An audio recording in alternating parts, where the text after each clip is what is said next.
What up, 12s? It's been a while since I've done one of these mobile Norblogs.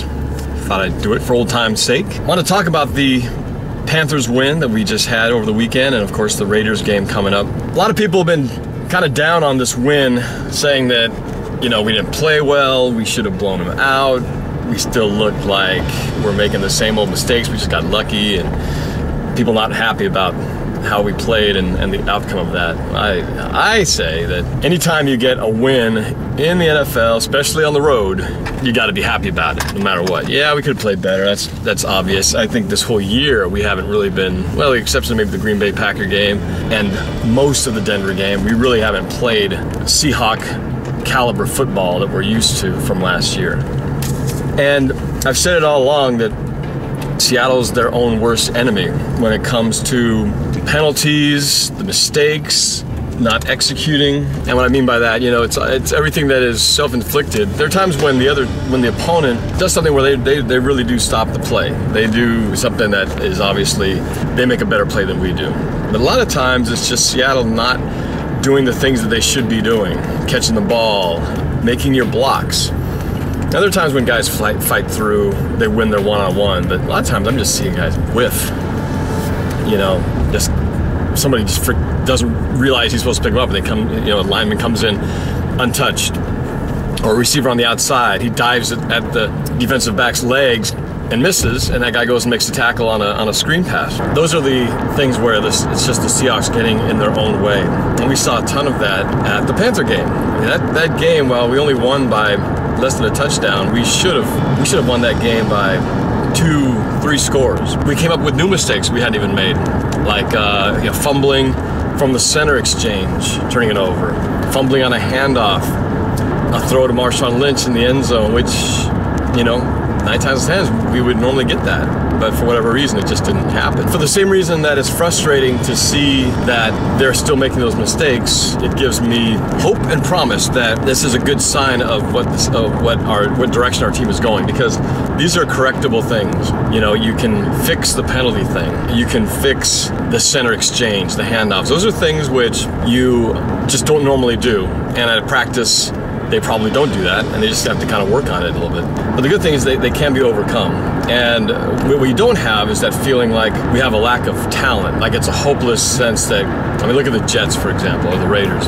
They have problems beyond thinking we just have to fix this and that. You know, the Jets, disaster at quarterback, just the whole team playing to where you feel like there's absolutely no chance these guys will get things turned around. Whereas for us, I feel like we're just this close to being great, but right now we're doing pretty good, maybe average to pretty good. So you got to look at the positives of what we got, of what happened that game.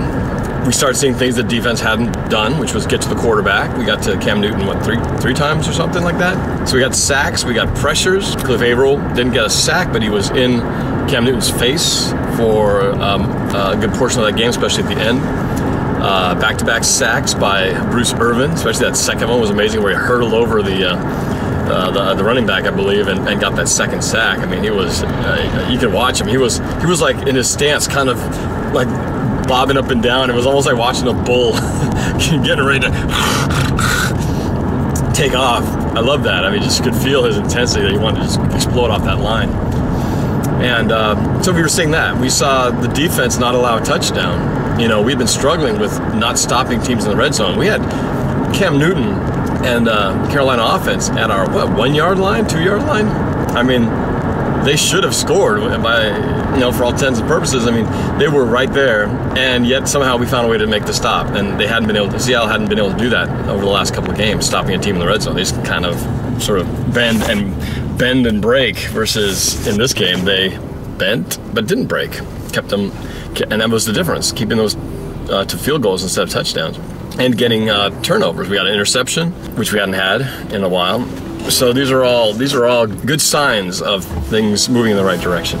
And then look at the offense. Yeah, we started out slow again, and it looked eerily like the Dallas game and the Rams game, but defense kept it close, and by the end of the game, you look at that last drive, and it was perfect. I mean, it was a masterful job by Russell Wilson on the offense to go 80 yards. I don't think they ever had a third down, if I recall. He passed to like 4 different receivers. Lynch ran the ball, I believe, 3 times during that. I mean, it was a great great balanced attack that Seattle had, and they put the ball, final touchdown to Willson, who made a great catch and moved to get into the end zone. And it was great for him because he'd had kind of a bad game leading up to that point with some drops and things like that. So it was nice to see him make that catch to kind of bring things back and pull it together. So, so there was definitely a lot of things that were reasons to be optimistic going into this next weekend. Now, what we have to not do is, right now everybody's written off the Oakland Raiders because they haven't won a game. But must I remind everybody that what happened when we played about this time of the year, last year, maybe a little bit later in the year, but we played the Tampa Bay Bucks, who were they were either winless or only one game. Remember what happened in that game? We started out like crap in the first half, and we're down 21-0. And we cannot let that happen. We cannot keep doing this. Seattle, for some reason, they've taken it's not how you start, but how you finish a little too literally. And it's almost like they don't bother to start. They go, yeah, let's just wait till the second half, then we'll make our comeback. They got to hit the ground running, get 7 on the board, 14 on the board, just get 2-3 scores immediately, and then never let up. And that's what Seattle's got to do against the Raiders. So that's one major thing they got to clean up, is just this whole not starting efficiently and having 3 and outs in their first possessions and all that kind of stuff. That has got to stop. They've got to be better on in the first half. Now, there's not much to say about the Raiders. I mean, really, there's not much to talk about there. And once again, I feel like Seattle just has to play Seattle football and not have a let down after this last win. They can't take it for granted, and they just got to, step on their throats and never let go. A team, or anybody for that matter, with nothing to lose is always dangerous, because they can just be crazy and wild and do unpredictable things, because why not? It's like the Rams last 2 weeks ago with the fake punts and all those little trick plays. I mean, who knows if Sperano might try some things like that just because they have nothing to lose. Why not just throw all the little gadgets out of the book, and they might work. They might break something free, and like the Rams did, and get an unexpected, undeserving touchdown because we just were sleeping on it. That's what I think we got to watch out for. They're not going to outplay us. They're not going to outmatch us or have better talent than us, But the Rams did the same thing. So they got to just be sharp and on their game. Special teams have got to be really careful, on kicks, kick returns, punt returns, onside kicks. Who knows? I just think they may try anything. So that's all is the key to being the Raiders. Don't sleep on these guys. Don't let them get away with trick stuff, and step on the gas from the get-go and never let go. If they do all that, and with the help of all of us at CenturyLink screaming our lungs out, we should destroy these guys. All right, we should destroy them. I'm not going to predict. I'm done with making predictions, but we should take care of this handily. They better. We need to get these next series of games before we hit the last stretch of the season. So this is crucial. I don't care what anybody says. I don't care how people joke about the Raiders and all that. We have to get this win and make it an impressive one. All right. Bottom line. That's it.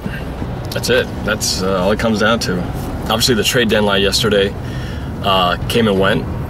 There was, there's once again just the fact that the Seahawks made no moves, and there were fake websites and all kinds of rumors going around that we were going to trade Marshawn Lynch to the Raiders and all kinds of stuff. It never happened. So people just got to take that lesson that there's going to just be people stirring the pot out there, getting you all worked up into a frenzy. And, don't worry about it. Take care of business, and, this is pretty much the team that's got to carry us the rest of the way. And we can weather this gap here, eventually get some of our guys back, like Zach, Max, Byron Maxwell, Jeremy Lane. We start getting some of our starters back. I think this team's going to hit their strides at the perfect time, And I feel like we're just getting warmed up. We really are. We have not been able to get out of the starting gates except for the first game.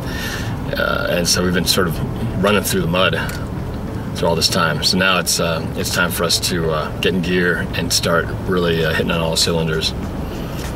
And I'm optimistic about that. Things are coming around. The offense is coming around. The receiving core, the backup receivers we haven't seen all year, starting to make plays, becoming an integral part of the offense. And the defense is starting to wake up, you know. So I think things are clicking at the perfect time. Yeah, that's it. So we'll talk to you guys soon.